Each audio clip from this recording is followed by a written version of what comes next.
Hey everyone, welcome back to the channel. I'm Dr. William Lee, and if you've been around here for a while, you know that we talk a lot about nutrition, aging, and how to keep your body functioning optimally as you get older. But today, I want to share something that might actually surprise you because we're going to talk about vegetables. Now, I know what you're probably thinking, vegetables are healthy, right? And yes, that's true. But here's where it gets really interesting. There are certain vegetables that if you're over 60 years old, you might actually want to be very careful about. And there are others that could literally change your life. So stick with me because this is going to challenge everything you thought you knew about eating your vegetables. Before we dive into this, I want to mention that if you find this information valuable, please hit that subscribe button and turn on the notification bell. We're constantly uploading content about health, longevity, and disease prevention, and you won't want to miss any of it. Now, let's get into this. The reality is that our bodies change as we age. This isn't something to be sad about, it's just a biological fact. When we hit 60 and beyond, our digestive systems work differently. Our nutrient absorption changes, our metabolism shifts, and most importantly, certain foods that might have been perfectly fine for us when we were younger can actually start causing problems. I've spent years studying nutrition in the aging body, and I can tell you with absolute certainty that the foods we eat become increasingly important as we get older, not less important. Now, here's the thing that most people don't understand. Your grandmother's advice to eat all your vegetables was great advice, but she probably wasn't accounting for the fact that you'd be over 60 years old with specific health concerns. The vegetables that a 30-year-old should eat might actually not be the best choice for someone who's 70 or 80. And conversely, there are vegetables that become increasingly important the older we get. This is science-based, medical information, and I'm going to walk you through it all. Let me start by talking about the 3 vegetables that you should be very cautious about if you're over 60. This doesn't mean you can never eat them, but you need to understand the implications and be smart about how you incorporate them into your diet. The first vegetable on this list is raw spinach. Now, before anyone gets upset with me, hear me out. Spinach is an incredibly nutritious vegetable. It's packed with iron, magnesium, calcium, and all sorts of wonderful nutrients. But raw spinach contains high levels of oxalates, which are compounds that can bind to calcium and other minerals in your digestive system. When you're over 60, especially if you have any concerns about bone health, which is incredibly common in this age group, those oxalates can be problematic. They can interfere with your body's ability to absorb calcium effectively. Additionally, raw spinach can be quite difficult to digest for some older adults, and this can lead to nutrient malabsorption and sometimes gastrointestinal discomfort. The issue becomes even more significant if you're taking blood thinners, which many people over 60 are. Spinach contains vitamin K, which interacts with blood thinning medications like warfarin. If you're eating large quantities of raw spinach, it can interfere with your medication's effectiveness. Now, cooked spinach is a different story. When you cook spinach, the oxalates are actually reduced, and the nutrients become more bioavailable, meaning your body can actually absorb them better. So if you love spinach, cook it. That's the key. The second vegetable I want to talk about is corn. Now, corn is technically a grain, but we eat it as a vegetable, so here it is on our list. Corn is very high in omega-6 polyunsaturated fats, and while some omega-6 is essential, the modern diet already has far too much of it. The ratio of omega-6 to omega-3 fats in the average person's diet is completely out of balance, and this imbalance is associated with chronic inflammation. For people over 60, inflammation is already a significant concern because our bodies naturally become more inflammatory with age. This is called inflammaging, and it's one of the reasons we're more prone to chronic diseases. Adding more omega-6 fats to the diet, especially from corn, corn oil, and corn products, can exacerbate this problem. Additionally, most corn grown in the United States is genetically modified and heavily treated with pesticides. The processing of corn into various products involves chemicals that, frankly, your 60-year-old body doesn't need to deal with. I'm not saying you can never have corn, but limiting it is a smart move, especially if you have any inflammatory conditions. The third vegetable I want to caution you about is actually a class of vegetables, and these are the nightshades, particularly in certain situations. I'm talking about tomatoes, peppers, and eggplant. Now, these vegetables are full of nutrients, and they're not inherently bad for you. But here's what we know from medical research. Some people, particularly those over 60, especially those with arthritis or other joint issues, may experience increased inflammation and pain from consuming nightshade vegetables. The alkaloid compounds found in nightshades can trigger inflammatory responses in some individuals. This isn't universal. Not everyone who's over 60 will have this problem, but it's significant enough that I want to mention it. Additionally, tomatoes, especially canned tomatoes, are quite acidic. And if you have any gastroesophageal reflux disease, or GERD, which affects a large portion of the aging population, consuming a lot of tomatoes can make your symptoms worse. The acidity can trigger that reflux response, leading to discomfort and long-term damage to your esophagus if it happens repeatedly. And canned tomatoes are even more problematic because the tomato acid interacts with the can lining, potentially leaching bisphenol A, or BPA, into the tomato product itself. That's not something you want in your body at any age, but especially not when you're over 60 and your body is less able to handle toxic compounds effectively. So those are the three vegetables you want to be cautious about. Again, I'm not saying you can never eat them, but you need to be smart about it. Pay attention to how your body responds. Now let's talk about the three vegetables that are absolutely essential for people over 60. And I mean this seriously. If you're going to focus on incorporating anything into your diet as you age, it should be these vegetables. The first one is broccoli. And I cannot overstate the importance of this vegetable for aging adults. Broccoli is what we call a cruciferous vegetable, and it contains compounds called glucosinolates, which your body converts into sulforaphane. Sulforaphane is one of the most powerful natural compounds available for activating your body's detoxification systems. It helps your cells eliminate toxins and free radicals that can damage DNA. When you're over 60, this becomes increasingly important because your body's natural detoxification systems begin to decline with age. Broccoli essentially gives you a boost to these systems. But that's not even the most important part.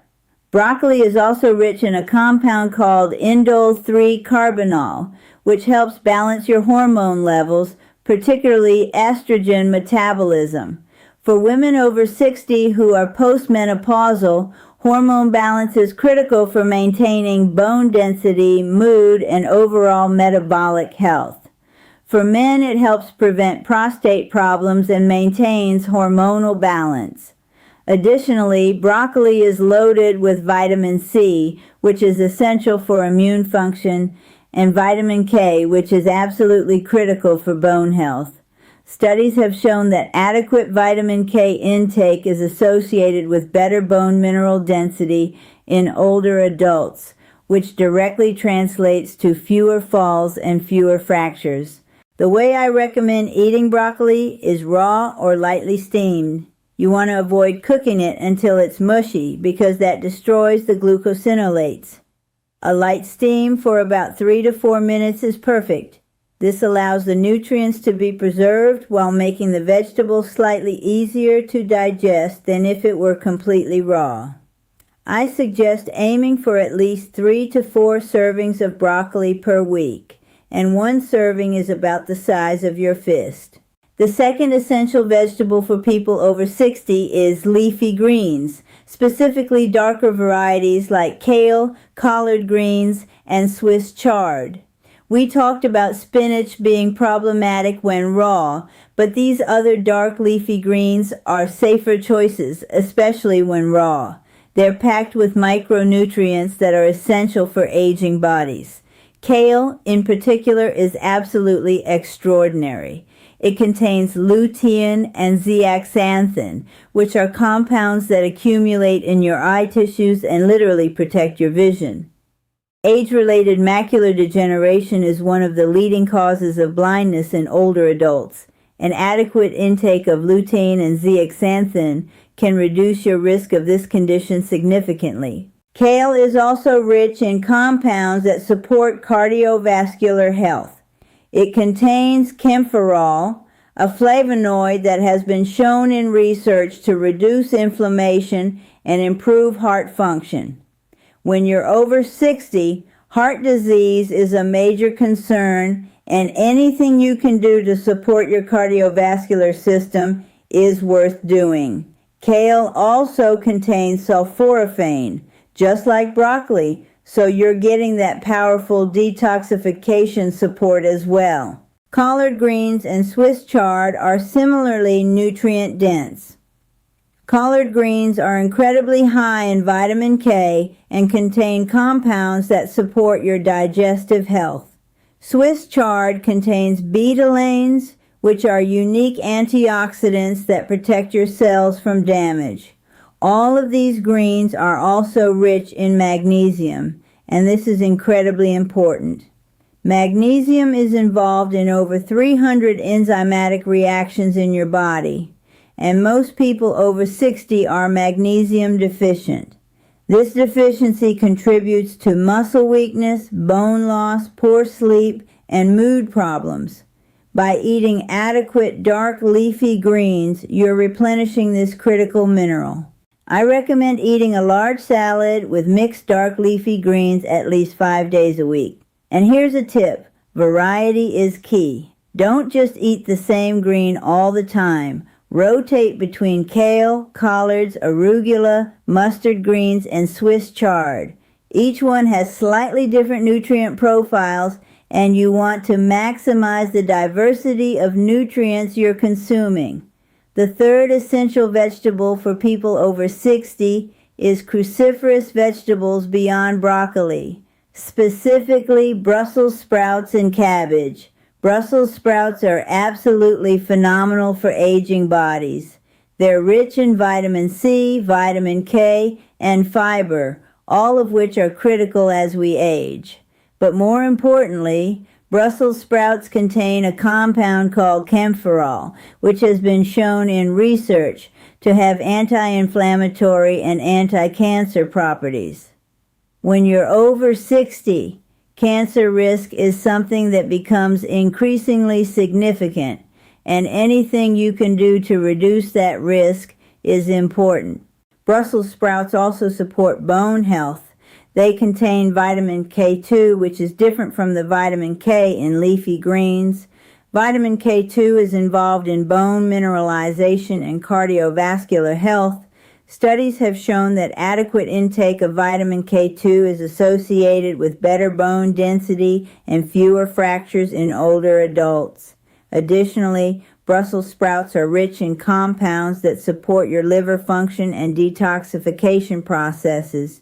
Your liver has to work harder to process toxins as you get older, and supporting your liver health is one of the smartest things you can do for longevity. Cabbage, particularly red cabbage, is also incredibly valuable. It contains anthocyanins, which are powerful antioxidants that protect your brain cells. Cognitive decline is a major concern for people over 60.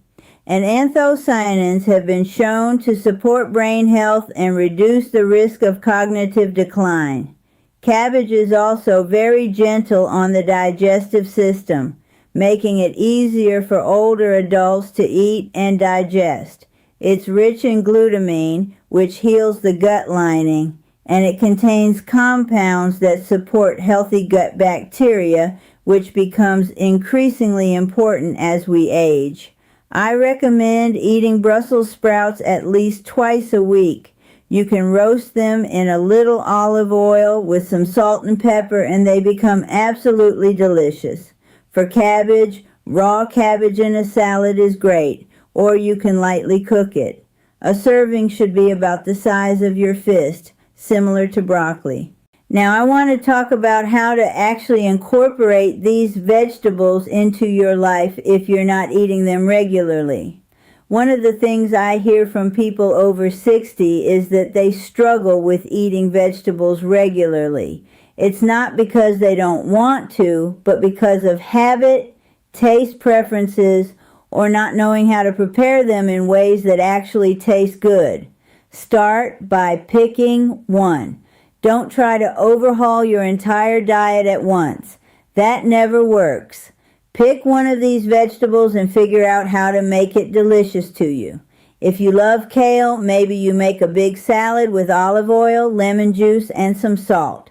That's simple. If you love Brussels sprouts, roast them. If you love broccoli, steam it and add a little bit of lemon juice or garlic. The key is finding a preparation method that you actually enjoy. Then once you've got one vegetable incorporated into your regular routine, add another, build slowly. This approach is far more sustainable than trying to revolutionize your diet overnight. Here's another important point.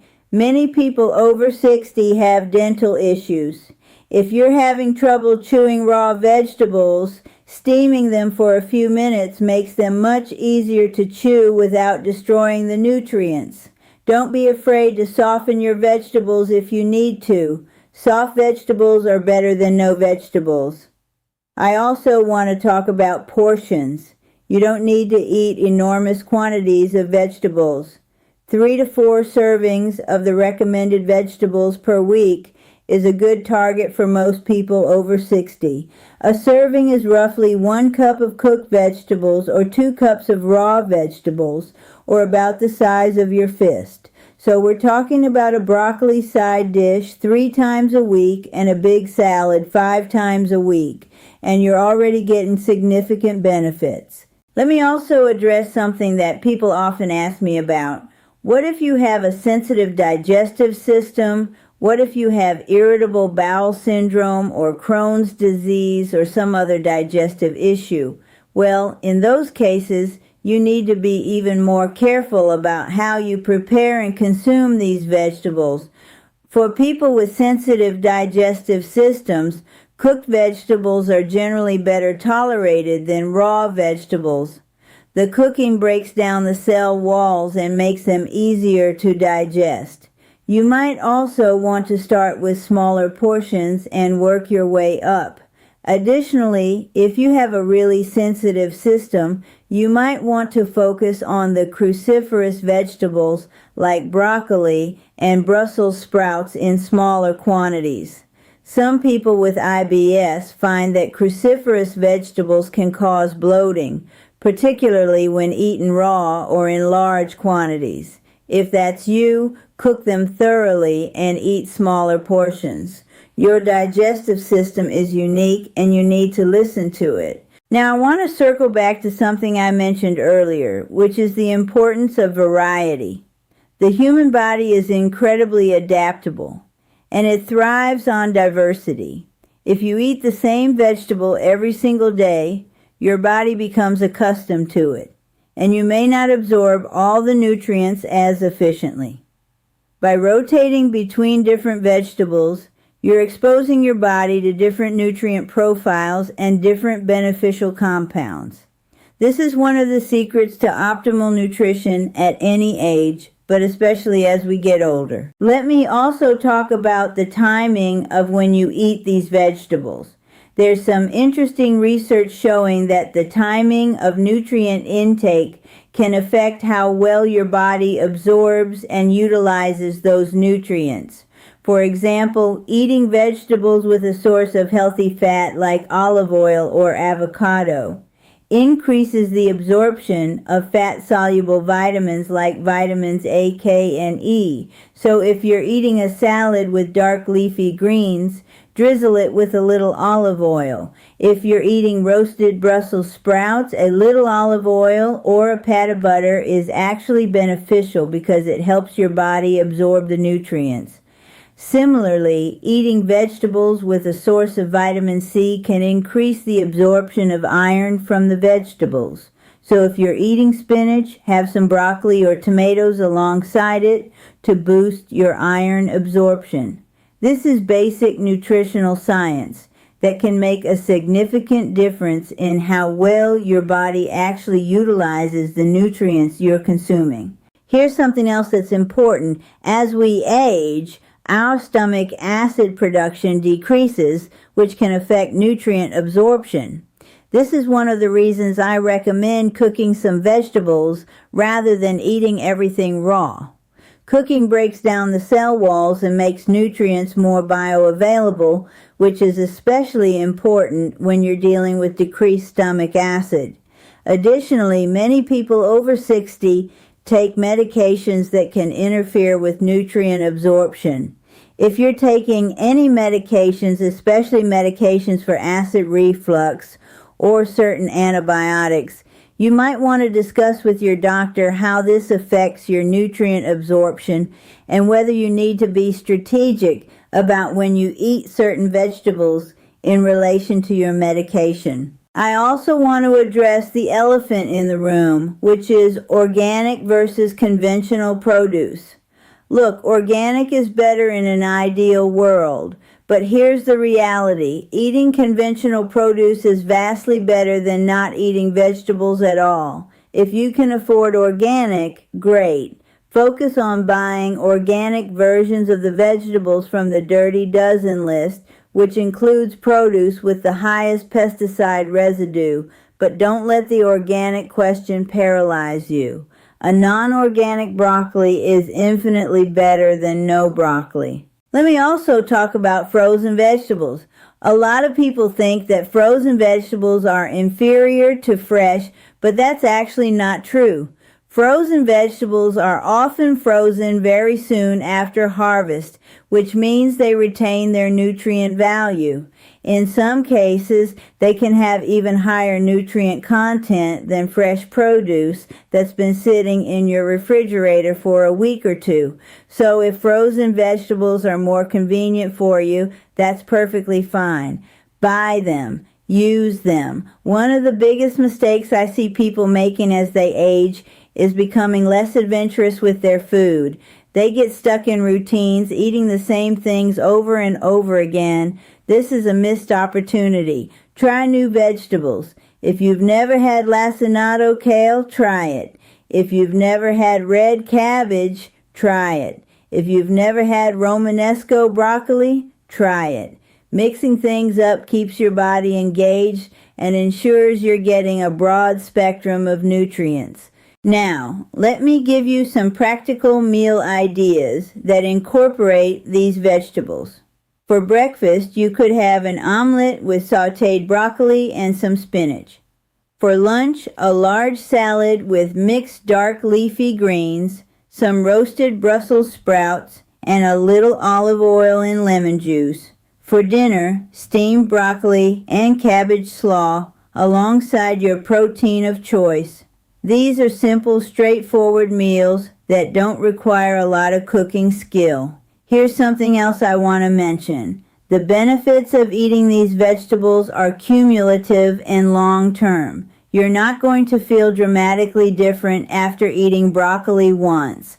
But if you eat these vegetables consistently over months and years, you will notice significant changes. You'll have more energy, your joints will hurt less, your digestion will improve, your skin will look better, your mental clarity will improve. These are the rewards of consistent, smart nutrition. Let me also talk about how to motivate yourself to stick with this. One of the best ways is to find a community or accountability partner. Tell someone about your commitment to eating more of these vegetables. Share your progress. If you're on social media, post about your meals. This might sound silly, but external accountability is incredibly powerful for behavior change. Another strategy is to schedule your vegetable eating. Don't just hope you'll eat vegetables. Plan them in. If you know that Tuesday night is Brussels sprouts night and Friday night is big salad night, you're far more likely to actually eat them than if you just leave it to chance. Also, invest in some good tools. A good cutting board and knife make vegetable preparation easier and more enjoyable. A good blender can help you incorporate vegetables into smoothies if you want to. A good steamer basket makes steaming vegetables easy. These tools might seem like small things, but they can make a huge difference in how likely you are to actually prepare and eat these vegetables. Let me circle back to the original point about vegetables to avoid. I want to make sure you understand that I'm not saying these vegetables are universally bad. Tomatoes have amazing lycopene, spinach has amazing nutrients, corn has some benefits, but as we age, the benefits of these vegetables might not outweigh the potential drawbacks for your particular body. You need to pay attention to how you feel when you eat them.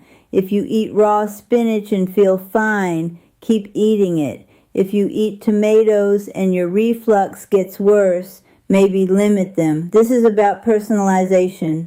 The bottom line is this. If you're over 60 and you want to maintain your health, prevent disease, keep your bones strong, keep your eyes clear, keep your mind sharp, and maintain your independence, the foods you eat matter more than they ever have before.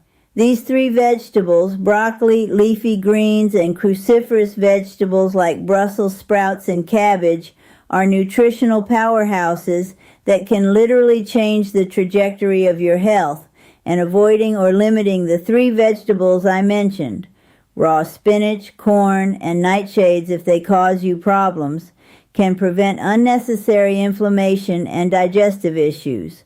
Start today. Pick one of these vegetables and incorporate it into your diet. Commit to doing this for 2 weeks. By the end of 2 weeks, you'll feel the difference. You'll have more energy, you'll feel better, and you'll be motivated to keep going. I want to thank you for watching this video. If this information was helpful, please like it, share it with someone you know who's over 60, and subscribe to the channel for more content about health, nutrition, and longevity. Leave me a comment and let me know what your favorite vegetables are, or if you have questions about any of the information I've shared. I read every comment and I try to respond to as many as I can. Thank you again for being here. I'm Dr. William Lee, and I'll see you in the next video.